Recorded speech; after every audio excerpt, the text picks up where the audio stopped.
Hello and thank you for coming to check this out. So for this guide we're going to look at the steps to animate this light bulb. This is another After Effects reproduction. There's a link in the description to check it out at the source. So at the source you'll see this light bulb come in at about 21 seconds and it's just a small part of a wider infographics production that was done in After Effects. The host of that site at the ioio channel, that is the motion graphics artist who does all that amazing After Effects work. So it's important to just say thank you and be clear, this is not my original animation. I'm just reproducing the work of someone else in order to learn motion, and that's what I'm sharing with you. To follow along with this project, you'll need the project file. I prepared all the shapes and all the layers and change the color of the color solid there for you. You can download that from the link in the description.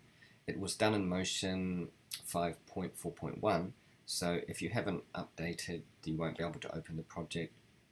But I think if you know how to make shapes in Motion, you'll be able to follow along easily anyway. Okay, let's go and have a look at that project file. So here we are in the project file. I'll just point out first of all that there are 3 guides that we're going to use later on. So make sure that you have rulers checked on and you'll need to turn on the guides at that time. I'll just turn them off for now. So here in this main group here, light bulb drop shadow, that's where all of the light bulb shapes are. The main bulb itself, for those that are making their own shapes, you see it's just a circle that's been converted to points, and I've added another point either side, and so you can pull down this point and then shape it to look right. The specularity lines, they're just 2 Bezier paths. The filament, there's 3 shapes sitting in one group. 1, 2, 3. There's the rectangle as the base, and a loop left and a loop right. So they were done just taking a circle and editing the points, as you can see here. Then we have the cap shapes, again just editing a circle to get it looking right. The base 2 and 3, those are rectangle shapes converted to points with the roundness turned up in the inspector. The color solid is already set up to change color at the right time. Then here we've got this cross. We're going to make an emitter with that later on, and that I did with the pen tool. And here in this group we have the light rays, and that's just a Bezier path. We're going to animate that and then use a replicator later on. Okay, so we're going to start by animating the caps.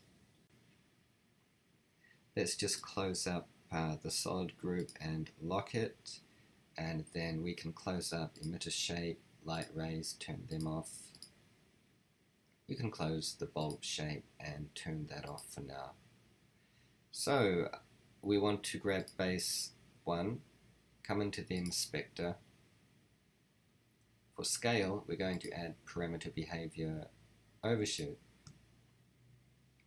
Bring the playhead to 16 frames and trim the overshoot there. For the settings, we're going to have the start value at -100 and cycles 0.5. So now we have a nice soft bounce in. Next we want to just grab that overshoot and option drag a copy to base 2 and again to base 3. Select base 2, bring the playhead to 3 frames and use shift left bracket on your keyboard to move the endpoint forward, and then bring the playhead to 6 frames and do the same for base 3.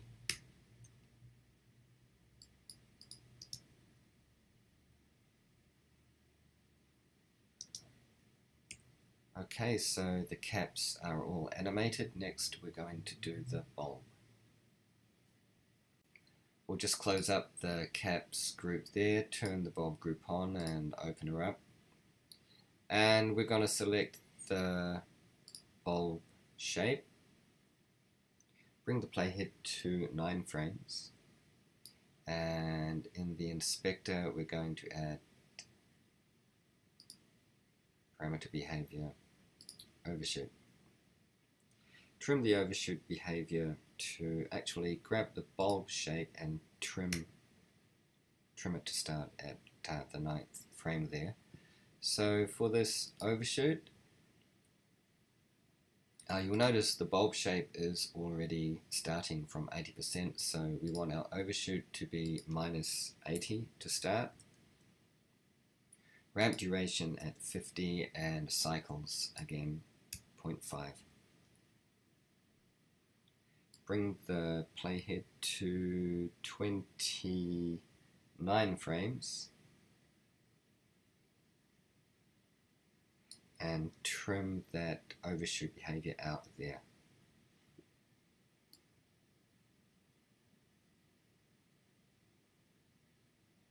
Okay, now we are going to reposition the bulb group to start from down here.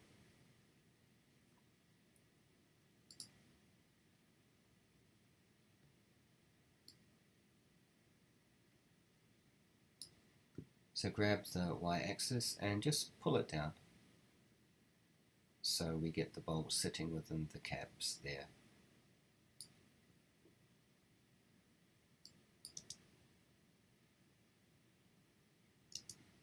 Okay, that will do. And now what we want to do is mask this bulb group so that we don't see it when it's within the caps. So we're going to select the bulb group itself there.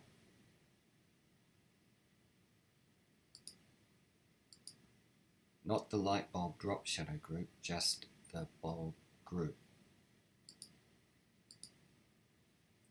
Come and grab we'll use the Bezier mask tool, and we're just going to draw a mask that runs along the top of base shape 3 and down like this. And we can set that mask to subtract and just make sure it runs along the top of base 3.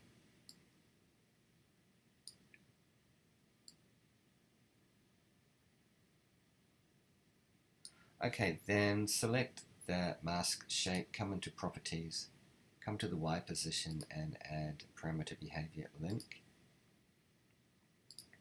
And we're going to add base 3 as the source. And for compatible parameters, we're going to go object attributes edges top. And then just use the edge offset to line it up there. There's probably better ways to do the masking, but this is what I've done.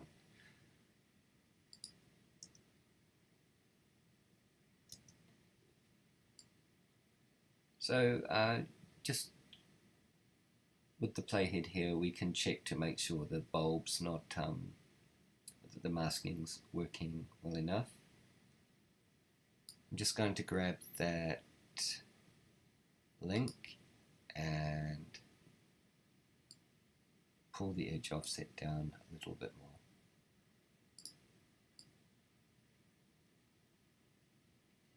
Okay, I'll just check my notes to be sure of our next step. Okay, good. So next we're going to do the filament. No, next we're going to do the specularity. So let's open the interior group. We can turn off the filaments for now. Right, so we want to bring our playhead to frame 29, and you can see that that's right about the point where the bulb has finished its contraction back to 80%. So what we want is to first of all grab the filament, the specularity group, and we're going to drag the Y position down so that it sits well inside, and at this point, at this frame, that's when we want specularity to reach its full scale. So set a keyframe there for scale. So in the inspector and properties, set a keyframe for scale for the specularity group at the 29th frame, and then just bring the playhead back to about frame 17 and set the scale to 0. And let's see how that looks.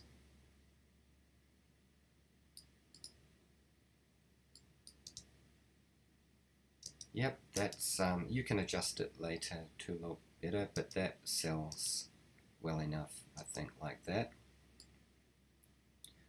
Alright then, so the next step from here will be to do the filaments.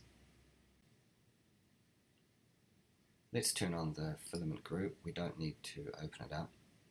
Just select the group, and we want to come to frame 21, as that is the frame where the main bulb here has peaked with its overshoot, and on the next frame it will start to contract back. So at frame 21 we're going to drag the filament group down so that it sits right here. It's extended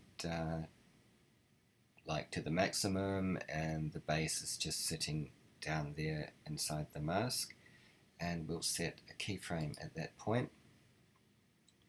Then we're going to bring the playhead back to frame 12, and at this point we're going to drag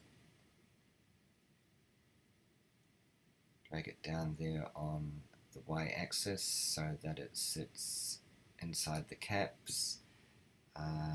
Let's open up the keyframe editor, Command 8, and just make sure this menu is set to animated. So there is the curve, and what we want to do is try and get it so that these guys aren't coming up too fast, so that they push out outside the bulb. So I'm going to grab this curve here, this handle, and pull it in to make the rise slower.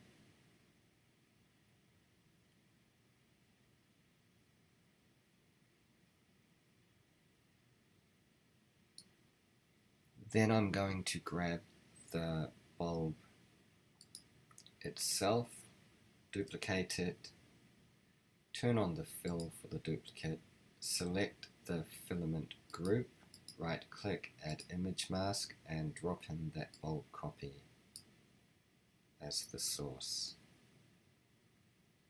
So now our filament group isn't going to push out on the other sides of the bulb shape there.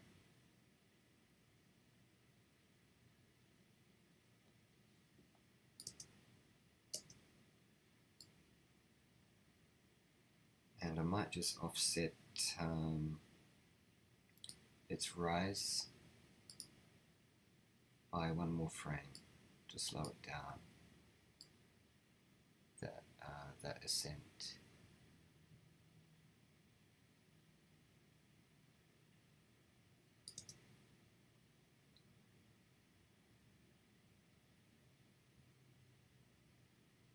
Okay, so we have all the main bulb elements in place now, and what we're going to do is start animating the main group itself, and then do the emitter and the replicator elements too. Just before we start animating that main group, we're going to bring our playhead back to frame 11, select the filament group and hit I on the keyboard to trim them out, and I'll also pull back the curve to start there as well.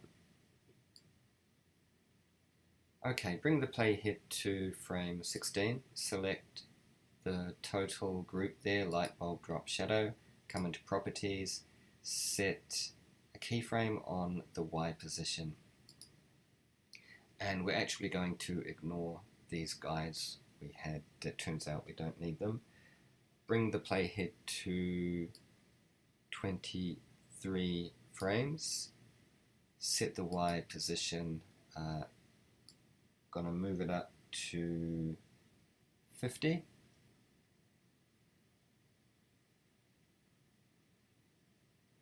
And then bring the playhead forward 1 frame, set another keyframe there so it hangs for just 1 frame. Then bring the playhead to 1 second and 5 frames, and we want to drag the Y-axis down to -60.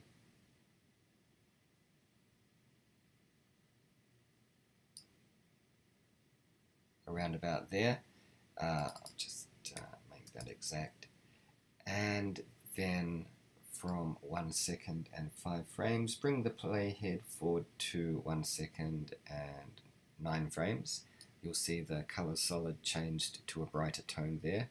And now we want the Y-axis at 20.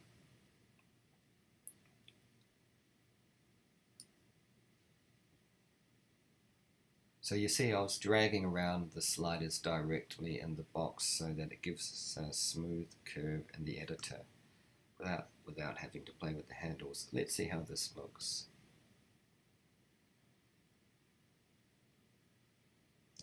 Okay, that's good. So we are done with animating the light bulb, and what we're going to do now is the light rays. Just before we do those light rays, we have to change the color of this group. So with this master group selected, make sure the playhead's at 1 second 9 frames, come in and grab filters, stylize fill, and trim it to the playhead there to start there, and let's set the color somewhere in the yellow neighborhood. Okay, that will do. Okay, so let's turn on the light rays group and open it up. It's just a Bezier path there. Bring the playhead to 1 second and 7 frames. Yep, 1 second, 7 frames. And we're going to come into the inspector to shape, and here the last point offset, set a keyframe there and drag it down to 0%. Then bring the playhead forward to 1 second 15. Bring that last point offset back up to 100%. And at that same frame, set a keyframe for the first point offset. And then bring the playhead forward to about, what are we? Let's go another 10 frames to 125. We can adjust it later. Let's bring the first point offset up to 100% there.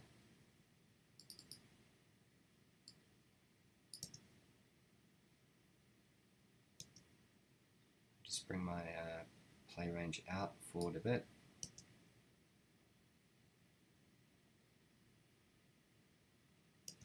Alright, so I'm just going to come into the curve editor now and play with these a little bit. I'll turn off the first point offset, so I'm going to grab this one and just refine it a little.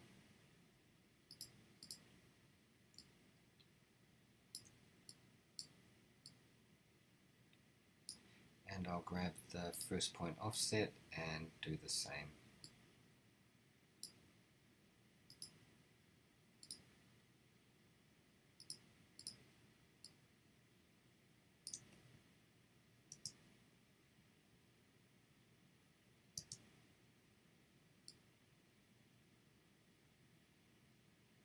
Okay, You can adjust it later to look as good as you like.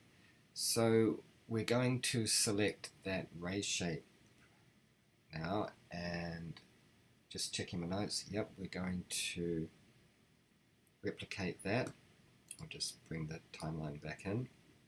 So I'm using L on my keyboard to make a replicator, and we are going to come into the replicator itself, set it to align. We want how many points? Yep, 5 points is what we want. We want the start point here at 0 and the end point at 0 as well.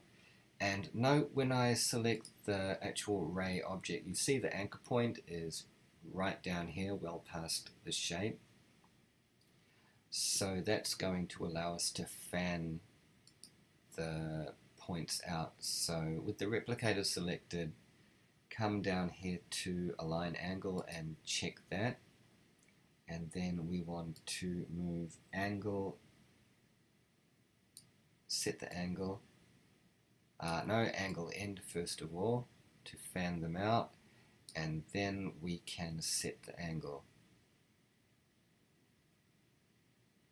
And I'm going to grab the replicator itself and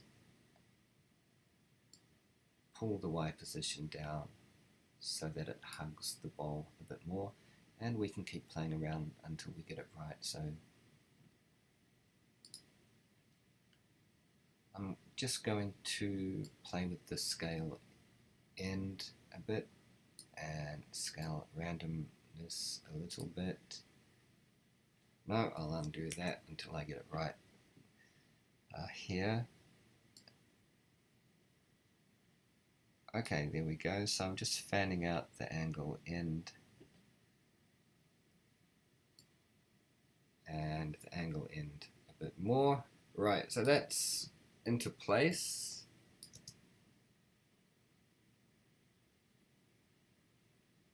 Alright, and from there, yeah, you can adjust the scale end and give some scale randomness to make it look how you like. I kind of want to get this finished for you, so I'll just move on from here.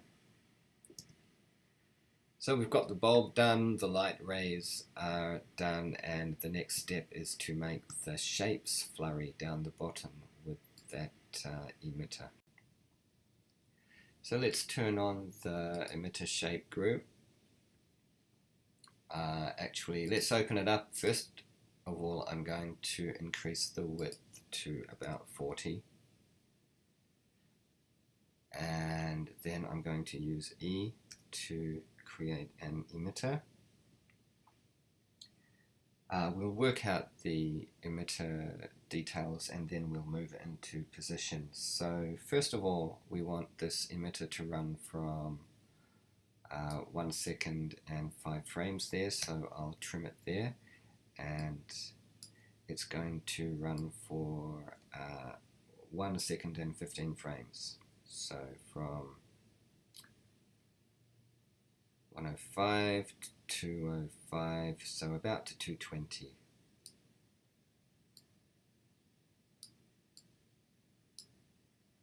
So I'll trim the emitter there at 2 seconds 20, and I'm going to make it in the inspector here, we set it at point, the emission angle 90, birth rate to 0, initial number to 5, and that life there is 1.5, in line with how we trimmed it. The speed, we're going to set that to, just checking my notes here, the speed 500, and the speed randomness 250, and the scale, we're going to set that at just 15% and scale randomness at 10%.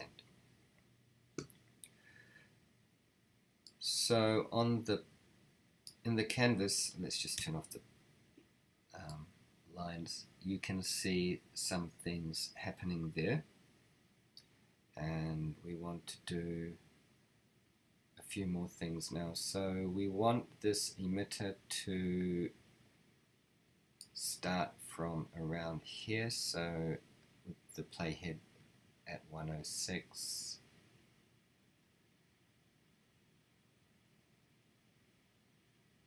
Just going to move it up on the y-axis to be around there. I think we might have to change that again later. Right, so now with the emitter selected, come to behaviors and we're going to choose particles scale over life. We'll take this birth and make this menu birth and death values. The scale at birth will go well 0, and then bring the playhead forward to the end of the emitter and adjust the scale at death slider there to give you something that you like. And we're only seeing 4 points here, so with the emitter we have the initial number set to 5. Let's just play with this random seed until we get 5 points. That's not happening for me. How about if we bump that initial number up to 6? Okay. Something like that.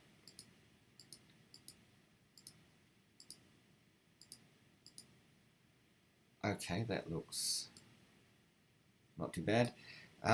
Right, then select the emitter again, come to behaviors, choose particles spin over life, and again we're going to set that to birth and death values. So we want the spin at birth to be, we're going to make it really fast. Let's just set that to 1000, and then the spin at death to 10. I'm just trying to make things look as close as possible to the After Effects source.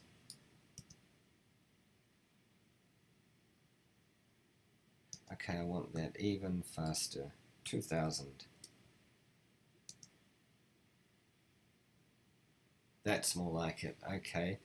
Right, then I'm going to reposition this emitter.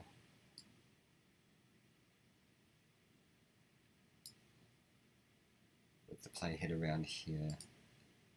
Let's lift it up a bit more into this area. Okay, and the last thing we want to do, in keeping with the source graphic, is have them fade out. So we can use the opacity over life slider here. I think if I add the tag there and bring this forward, I can never quite remember how opacity over life works with emitters. No, so if you know how to work that, go for it. I'm going to kind of cheat and just add fade and fade out instead, and then I'll get busy reminding myself how opacity over life works with emitters.